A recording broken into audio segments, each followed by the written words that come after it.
ابھی آپ کو بتا رہے ہیں فہد ملک قتل کیس کا فیصلہ سنا دیا گیا۔ ملزمان راجہ ارشد، ہاشم اور نعمان کھوکر کو عمر قید کی سزا سنا دی گئی ہے۔ ڈون نیوز کے نمائندے طاہر نصیر سے بات کریں گے۔ طاہر، فیصلے میں کیا کہا گیا ہے؟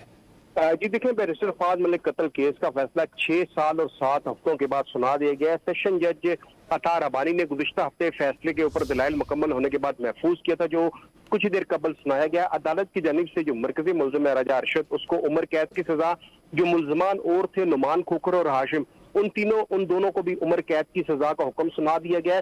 عدالت کی جانب سے جو مختصر فیصلہ ہے اس میں ان تینوں کو عمر قید کی سزا کا حکم دیا گیا اور ساتھ ملزمان کو فیصلے کی کاپی بھی مہیا کی گئی ہے۔ اور جج عطا ربانی کی جانب سے پولیس کو ہدایت کی گئی ہے کہ جیل کی جانب سے مجھے کوئی لیٹر موصول نہ ہو، کوئی سزا سلپس نہیں ملی، تاہم جو تفصیلی آرڈر ہے وہ کچھ دیر بعد جاری کیا جائے گا۔